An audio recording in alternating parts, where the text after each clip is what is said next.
عمران خان کی نجی زندگی کے تمام خفیہ رازوں کو آپ سے بہتر کوئی نہیں جانتا، مگر یہ آج کا موضوع نہیں ہے۔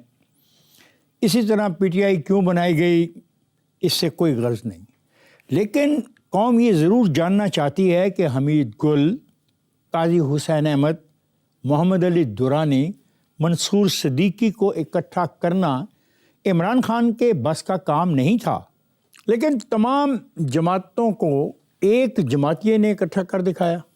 میرا خیال ہے کہ وہ کہتے ہیں ناحق ہم مجبوروں پر تہمت مختاری کی، جو چاہے سواب کرے ہم کو ابس بدنام کیا۔ میں یہ ذاتی طور پہ سمجھتا ہوں کہ کسی بھی عمران خان کی شخصیت کو آپ یہ دیکھیں کہ جب وہ سیاست میں آیا ہے وہ دنیا کی ہر مقام کو ٹچ کر کے آیا۔ عمران خان صاحب کو ان ون ورڈ میں عمران خان نے جو بھی کام آج تک کیے ہیں وہ اس نے بڑی سوچی سمجھی اور بالکل ایک نپی تلی رائے کے ساتھ کیا۔ تو یہ حمید گل، قاضی حسین احمد، محمد علی درانی، منصور صدیقی کو اکٹھا کرنے کا کام آپ جیسے جماعتی نے جو کیا یہ عمران خان کے کہنے پہ کیا؟ اب بتائیں، جب تحریک انصاف وجود میں آئی اور جب اس کے جو ہے اس کے اوپر انیشل ڈسکشن ہو رہی تھی، یہ کہہ لیں کہ جی 95 دسمبر کی بات ہے یا نومبر کی بات ہے، جب عمران خان نے پہلی دفعہ یہ اندیا دیا کہ میں سیاست میں آؤں گا، اور میں نے کہا کیوں آؤ گے، تو خیر نہیں اور بحث ہے۔ جب اس نے کہا میں آ رہا ہوں نا، تو مجھے اندازہ تھا کہ یہ بندہ اس زمانے میں عمران خان -0 تھا، اگر آج +0 نا سیاسی تھنکنگ میں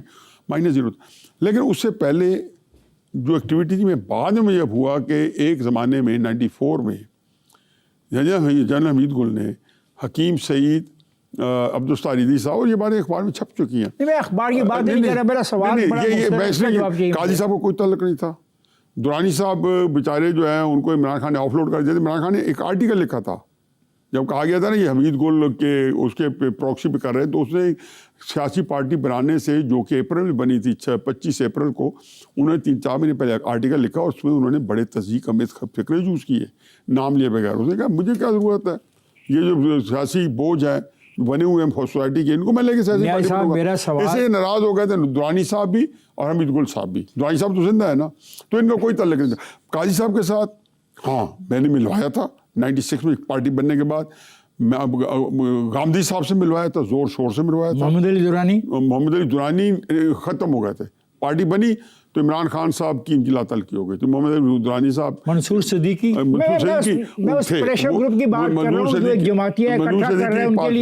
منصور صدیقی پاسبان چھوڑ کے عمران خان صاحب کے ساتھ آ گئے تھے۔ تو یہ پھر حقیقت، درانی صاحب نے، میرا سوال جو ہے وہ حقیقت پہ مبنی نہیں کہ ایک جماعتی نے ان سب کو اکٹھا کیا۔ ایک جماعتی سے مراد کون ہے؟ حفیظ اللہ نیازی۔ میں وہی اسے میں کہہ رہا ہوں کہ ناحق مجبوروں پر تہمت مختاری کی، یہ میری وجہ سے نہیں ملے تھے، یہ ملے ڈائریکٹ سے۔ قاضی صاحب سے میں نے ملوایا، لیکن میں نے اس کے اکٹھا نہیں کیا۔ عمران خان سیاست میں آ گیا تو اس کے بعد قاضی صاحب سے ملایا کہ میں چاہتا تھا کہ اس کا ایک قبلہ درست رہے، میرے مطابق رہے۔ آپ کا کہنا ہے کہ 2002 کے انتخاب میں میوالی کی نشست کے لیے آپ نے عمران خان کو الیکشن مینج کر کے دیا اور وہ سیٹ جیت گئے۔ عمران خان نے آپ کو پارٹی منظم کرنے کی ہدایت کی، آپ نے ان کی اس ہدایت پر عمل کرنے سے انکار کر دیا۔ نیازی صاحب، میرا یہ سوال ہے، یہ افسوس کی بات نہیں کہ آپ مضبوط تنظیم کے اس لیے مخالف تھے کہ وہاں چیک اینڈ بیلنس ہوتا اور پاپولر سیاست آپ جس کی بات کرتے ہیں وہ نہ ہوتی؟ کیا آپ کا یہ رویہ فاشزم کا رویہ نہیں؟ نہیں، میرا خیال ہے کہ ہر جگہ پہ جو سیاست کے اپنے پیرامیٹرز بن جاتے ہیں۔ پاکستان کی سیاست انفارچونیٹلی میں نے جمعیت کے اندر دیکھا ہے، یونیورسٹی کے اندر جو پاپولر پالیٹکس تھی اس نے جمعیت کی تنظیم کو انڈرمائن کیا۔ آج عمران خان صاحب کی پاپولر پالیٹکس تنظیم کا بیڑا غرق کر کے رکھا ہوا ہے۔ جماعت اسلامی میں جب انہوں نے اسلامک فرنٹ بنایا جماعت اسلامی سے نکل کے، تو تنظیم سے باہر نکل کے، قاضی صاحب تنظیم سے باہر نکل کے بنانا چاہتے تھے۔ چونکہ کہہ دیا کہ شاید ہم کچھ غلط بات کر رہے ہیں۔ اب پڑھیں بات، میں بات آپ کو سناتا ہوں، سبق سے پڑھیں۔ میں نے عمران خان کو کہا تھا کہ مضبوط تنظیم پاپولر سیاست کی دشمن ہوتی ہے۔ 2002 میں عمران خان کے الیکشن کو 100% میں نے ہی مینیج کیا تھا، اور جب عمران خان اپنی وہ سیٹ جیت چکا تو بہت خوش تھا۔ یہ بات آپ نے کہی اور ہم نے اس کو میں نے استعمال یہی کیا. آپ نے عمران خان کی اس تجویز سے اتفاق نہیں کیا کہ پارٹی کو منظم کیا جائے. آپ نے کہا پارٹی منظم ہوگی تمہیں جواب بھی کرنی پڑے گی, جواب بھی تمہیں نہیں کرنی ہوگی, تم ایک پاپولر سیاست وہ کرو. ان کے سامنے تنظیم کا اسٹرکچر بنتا تھا, وہ بنتا تھا جماعت اسلامی کو. ان کا خیال تھا کہ میرا چونکہ جمعیت سے بیک گراؤنڈ ہے تو میں ایک اسٹرکچرنگ کر سکتا ہوں. میں نے کہا نہیں, وہ آپ کی سیاست کے لیے سر آپ ایک اکیلے تو جمعیت کے وہاں پہ نہیں تھے, مجھے تو ساری جمعیت وہاں لگتی ہے. نہیں, میں تو اپنی بات کر رہا ہوں. آپ نے کہا دسمبر 2011 میں عمران خان کی سیاست کو جو عروج حاصل تھا وہ اب نہیں مل سکتا. کیا اس عروج کی وجہ یہ نہ تھی کہ 2011 میں کچھ مخصوص طاقتوں نے عمران خان کو بیانیہ دیا اور وہ بیانیہ 2 سیاسی جماعتوں کو گالی دینے پر مشتمل تھا؟ آپ کا ریفرنس ہمارا ہے جیو پروگرام رپورٹ کارڈ 17 اکتوبر 2017. عمران خان صاحب کو جو پاپولیرٹی ملی ہے یا جو توجہ ملی ہے, جب پیپلز پارٹی اور مسلم لیگ نون نے کولیشن گورنمنٹ بنائی تو اپوزیشن کی جو سلاٹ ہے وہ بالکل خالی ہو گئی. یہ لوگ آج تک پیپلز پارٹی کو سمجھا تھک جاؤں کہ یہ وہ پرائس ہے جب راجہ ریاض صاحب کو اپنے سینئر منسٹر پنجاب بنایا تھا اور 3.5 سال یا 4 سال مسلم نون کے ساتھ بیٹھ کے حکومت کی تھی, تو آپ کو جو اپوزیشن کی سلاٹ تھی عمران خان کو انٹری ملی. اور اس کے بعد 2011 میں عمران خان نے کیپٹلائز کیا. ڈیفینیٹلی کچھ فورسز ہوگی جنہوں نے اس کو وسائل فراہم کیے ہوں گے. وسائل. آپ نے کہا کہ میں عسکری اداروں سے گزارش کروں گا کہ عمران خان کی تقریر کا نفسیاتی انالیسس کیا جائے. کیا آپ اس تقریر کی بات کر رہے ہیں جس میں عمران خان نے کہا اسٹیبلشمنٹ 10 فیصلے نہ کرے تو فوج تباہ ہو جائے گی اور ملک کے 3 حصے ہو جائیں گے؟ میں نے کاش میں آپ کو کالم بھیج دیتا. میں نے ایک کالم لکھا تھا جنگ کے اندر شاید 22 مارچ 2018, اور 22 مارچ 2018 کا جو کالم ہے اس کے اندر میں نے بتایا تھا کہ جو آپ کرنے چاہ رہے ہو اس میں یہ کریں گے. آپ عمران خان سے جو آنے میں چند مہینوں بعد الیکشن میں کولیشن گورنمنٹ بنا دیں گے, نواز شریف صاحب کو جیل میں ڈال دیں گے. لیکن 2023 سے چند سال پہلے جہاں ملک پہنچے گا آپ نواز شریف کو زبردستی لاؤ گے, لیکن جس ملک میں لاؤ گے وہ ملک اس سے مختلف نہیں ہوگا جس میں نور الامین کو اور ذوالفقار بھٹو کو لایا گیا تھا. تو آپ کا جواب میرے سوال یہ میں پریڈکٹ کیا تھا. میں نے نواز شریف صاحب کو بتایا تھا کہ یہ جیل کے اندر کوٹ لکھپت جیل کے اندر میاں صاحب کو کہا, یہ مارچ 2019 کی بات ہے. نہیں, اب عسکری اداروں سے جو گزارش کریں کہ اس کا انالیسس کرو, اس کے بارے میں آپ کیا کہتے ہیں؟ نہیں, میں نے تو یہی کہا کہ میں تو کئی دفعہ کالم لکھے کہ خدا کے واسطے آپ کریں, یا آپ ملک کو جہاں لے کے جا رہے ہیں تو کہاں کھڑے ہیں آپ؟ آپ سے زیادہ بڑے عظیم دانشور کون ہے؟ پتہ نہیں آپ جس کرائسس میں ہیں سارا دن ہم ٹکریں مارتے ہیں, اس سے کیا حال ہے؟ آپ کے مطابق 2014 کے دھرنے کے حوالے سے جنرل راحیل شریف نے عمران خان سے کہا کوئی سی 5 ڈیمانڈ مان لو اور وزیر اعظم کا استعفیٰ چھوڑ دو. وہ 5 ڈیمانڈ کون سی تھی؟ کیا یہ آفر جنرل راحیل نے عمران خان اور نواز شریف کی ملاقات کے بعد دی تھی؟ میرا خیال ہے کہ اب مجھے کیونکہ یہ دھرنا تو جب ہوا تو اس سے پہلے تو ملاقات نواز شریف سے راحیل شریف سے آپ کی ایک نہیں کئی ہو چکی تھی, اور اس کا ایک بڑا عجیب و غریب تھا. میں چھوٹی سی بات ایک اور بھی ریکارڈ پہ لاؤں, یہ میرے خیال 2021 کی بات ہوگی, تو پورے پاکستان کے اندر تہلکہ مچ گیا تھا کہ نواز شریف صاحب اگلے 1-2 دن میں ریزائن کرنے والے ہیں, اور عمران خان صاحب کہہ رہے تھے کہ نواز شریف صاحب جب امپائر انگلی کھڑی کر دے تو جانا پڑتا. اسے امپائر ویسے تھا کون؟ اچھا, امپائر ظاہر ہے کہ وہ ISI کے جنرل ظہیر کو کہہ رہے ہوں گے یا راحیل کو کہہ رہے ہوں گے. پھر انہوں نے کہا وہ اللہ میاں ہے. نہیں, وہ تو عمران خان کئی انٹرپریٹیشن کر لیتے ہیں, اس میں نہ چاہیں. اب جو شروع میں تو جو کہہ چکے تھے وہ امپائر تو ان کو پتا تھا وہ کیا کہہ رہے ہیں. وہ کبھی کہتے عوام تھے, کبھی نہ عوام تو ہوتے, تو عمران خان صاحب کے سامنے 400 لوگ ہی نہیں تھے. میں تو دھرنے کے اندر شریک ہوا ہوں اس کے اندر. وہ جس دن سب سے زیادہ لوگ تھے وہ 29 اگست تھی, یہ ہفتے کی رات تھی, اور اس دن عمران خان صاحب نے اسپیشل پورے پنجاب سے کال دی ہوئی تھی, اور میں نے بندے گن کے دکھا دیے تھے تحریک انصاف والوں کو کہ یہ اس وقت آپ کے سامنے جو ہے نا 5,500-6,000 بندہ بیٹھا ہے. یہ میکسیمم کراؤڈ تھا. اور پوچھ لیں یہ مجھے دیکھ کے آ گیا میرے پاس سیالکوٹ کے طریق انصاف والے, فیصل آباد والے, یہ عمر ماہر صاحب تھے, ان کے سیالکوٹ کے بھی بہت بڑے لیڈر ہیں. تو مجھے کہتے ہیں آپ کا کیا خیال ہے کتنے بندے ہیں؟ یہ 5 ڈیمانڈ میں گن چکا ہوں بندے. 5 ڈیمانڈ کون سی تھی؟ میرا خیال ہے کہ راحیل شریف صاحب نے ان کو یہ کہا جی آپ ان کو نے پہلے رکھا ہوا تھا نا مال ٹاؤن کا کیس, اور اس کے بعد حلقے کھلوانا یا یہ کھلوانا, یا تو انہوں نے یہی کہا ہوگا کہ یہ 4-5 ڈیمانڈ جو ہیں آپ کر لیں. میں تو ان کے بارے میں ایگزیکٹ مجھے نہیں پتا کہ وہ کوٹ اینڈ کوٹ, کیونکہ یہ کبھی سامنے اس طرح چھپ کے کبھی سامنے نہیں آئی. یہ آفر راحیل شریف لیکن کی راحیل تھی. شریف میں اگلے دن میں اسلام آباد میں کیا ہوا تھا, دھرنے میں شریک ہوا 19 دنوں, تو یہ 19 دنوں کی بات ہے. تو میجر عامر صاحب کے گھر میں ہم کھانا کھا رہے تھے, تو وہاں پہ شاہزیب خانزاد صاحب بھی آئے تھے جو وہاں موجود تھے جب عمران خان گئے اور آئے. تو میں نے ایک ہی سوال کیا شاہزیب خانزاد صاحب, عمران خان صاحب کہاں گئے؟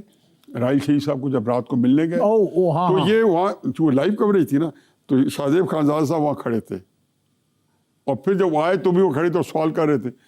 تو وہاں پہ ظاہر بہت بڑا تھا. میرے خیال اس کھانے پہ بھی شکیل الرحمان صاحب بھی تھے اور بہت سارے لوگ تھے میجر عامر صاحب کے گھر. تو کس کے گھر؟ میجر عامر صاحب کے اسلام آباد میں. تو میرا خیال ہے ان کے ساتھ بھی ایک دفعہ سٹنگ کریں گے, پڑے ان کے پاس پاکستان کے جو ہے نا اہم. جی سر پلیز. تو میں نے وہاں پہ شاہزیب خانزاد صاحب سے پوچھا کہ مجھے صرف اتنا بتا دو کہ عمران خان صاحب جب واپس آئے تھے تو راحیل شریف صاحب کو برا بھلا کہتے ہوئے آ رہے تھے, کنٹین میں گھس رہے تھے, تو کیونکہ وہیں پہ ہوئے نا, یا وہ خوش اور کہہ کے لگاتے آ رہے تھے. کہتے ہیں وہ بڑے غصے میں آ رہے تھے. میں نے کہا پھر مجھے پتہ چل گیا کہ وہاں اسے نہیں پتا تھا کیا معاملہ ہوا ہے, تو مجھے پتہ چل گیا کہ یہاں سے چھٹی ہو چکی ہوگی. 30 اگست آپ کا کالم سن 2017. اس وقت کے حالات پہ تبصرہ کرتے ہوئے آپ کہتے ہیں کہ کیا پاکستان میں ایسے حالات جان بوجھ کر پیدا کیے گئے ہیں تاکہ امریکہ اپنی من مانی کر سکے اور سیاسی ابتری کا فائدہ اٹھائے؟ نیل صاحب, کیا اس سے وہ سی پیک کا راستہ روکنا چاہتے تھے؟ دیکھیں جی, میں اس بارے میں بڑا یکسو تھا. 2014 میں عمران خان صاحب کے دھرنے کو بھی میں چین کے سی پیک سے منسلک کر. نواز شریف صاحب نے چارٹر ڈیموکریسی کو جو ہے تحقیق کرتے ہوئے پہنچ گئے تھے کراچی راحیل شریف صاحب کے ساتھ MQM اور پیپلز پارٹی کے خلاف آپریشن کرنے. یاد ہے آپ کو 2015 میں؟ تو میں نے لکھا کہ سی پیک شروع ہو چکا ہے, آپ یہ کام نہ کریں. اگر پیپلز پارٹی اور MQM نے جو گناہ کیے ہیں وہ تو آج سے 15 سال پہلے کیے ہوں گے, اور آپ جب اب جا رہے ہو تو اس کو 5-10 سال دے دو تاکہ سی پیک کی پہلی فیز 2020 میں مکمل ہو جائے. یہ تو میرٹ تھا. امریکہ سی پیک بننے نہیں دے گا, چین سی پیک بنا کے رکھے گا. نواز شریف کی حکومت کو ہٹانے کا ایک ہی وجہ سی پیک.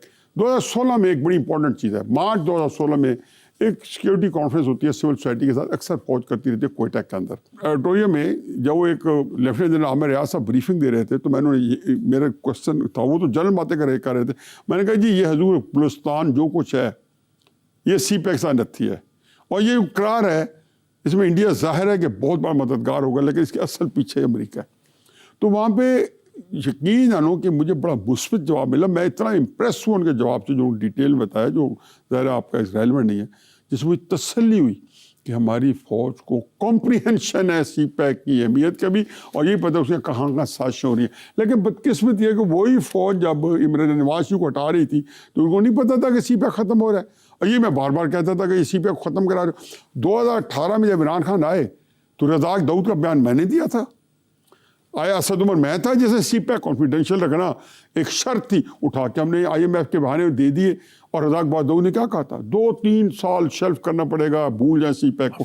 وہ ہم بدقسمت قوم ہے کہ جس پروجیکٹ نے آپ کو 7ویں آسمان میں پہنچانا تھا, رفعتیں دینی تھی, اس پروجیکٹ کی وجہ سے آج پاکستان جو ہے اس کو چھیڑنے کی وجہ سے ذلیل و خوار بھی ہو گئے ہیں, پاکستانی تباہ ہو گیا ہے. ہماری جو آج کل کرائسس اقتصادی ہے سارا کچھ, اس کا ایک وجہ وہ سی پیک پروجیکٹ بھی ہے. آپ نے کہا کہ 1 سے 2 ماہ میں پاکستان کا مستقبل بہت وائلنٹ دیکھ رہا ہوں. کہیں پاکستان بھی بنگلہ دیش جیسے حالات کی طرف تو نہیں جا رہا جہاں ایک منتخب وزیر اعظم کو مستعفی ہونا پڑا؟ میں وائلنٹ دیکھ رہا ہوں, لیکن یہاں پہ جب یہ ہو جائے گا تو وزیر اعظم جو ہے وہ پرسنل نان گریٹا ہو جائے گا. کیونکہ جب وائلڈ ہوگا تو پھر طاقتور جو ہے وہ سنبھال لیں گے مملکت کو، اس میں جو دو رائے نہیں تو ہے۔ آپ یہ جو وقت دیکھ رہے ہیں یہ نومبر اور مارچ کے درمیان کہیں ایسا ہوتا نظر آ رہا ہے میں یہ دیکھ رہا ہوں اکتوبر تک میں، اس اکتوبر کو؟ یہ اکتوبر تک جو ہونا ہو اکتوبر تک، اور اکتوبر کے اندر کچھ لوگ اور وجہ سے کہہ رہے ہیں، میں اس میں کہہ رہا ہوں کہ اکتوبر کے اندر جو ہے اگر ماشاءاللہ نہیں ہوگا، یہ اظہار اینڈ تو ہی ہوگا یوں کہ دو تین چیز ہو سکتی ہیں۔ اگر تو ماشاءاللہ بغیر کسی وجہ کے کوئی لگانے کی کوشش کی گئی تو شاید علی امین گنڈا پور کو استعمال کیا جائے اور وہ اسلام آباد پہ چڑھائی کر دیں، اداروں کے کہنے پہ کریں، کیونکہ مجھے پتہ ہے کہ عمران خان صاحب نے پچھلے دنوں کہا تھا، جیسے انہوں نے یو ٹرن لیا تھا کہ فوج سے میں معافی مانگنے پر تیار ہوں، چند دن پہلے شاید انہوں نے یہ کہا تھا۔ انہی دنوں علی امین گنڈا پور جب عمران خان صاحب کے پاس گئے تھے تو انہوں نے کہا تھا کہ تم نے کوئی غیر آئینی کام نہیں کرنا، کیونکہ عمران خان صاحب کو پتہ ہے کہ علی امین گنڈا پور جو ہے اگر وہ کور کمانڈر کے گھر پہ کھانا کھاتا نظر آئے تو اس کا مطلب ملک کے اندر نظام جو ہے شہباز شریف صاحب کی زیر نگرانی چل رہا ہے۔ اگر علی امین گنڈا پور ایک بڑے بڑے ہجوم کے ساتھ وائلنس کے ساتھ اسلام آباد پہ چڑھائی کرے گا تو سمجھو کہ شہباز شریف حکومت کی چھٹی ہو رہی ہے اور پھر سب کا تیا پانچا ہونا ہے، پھر وہ نظام جو ہے لپیٹا جانا ہے۔ تو مارشل ول کنٹینیو؟ نہیں کنٹینیو تو نہیں، پہلے تو آغاز ہوگا نا۔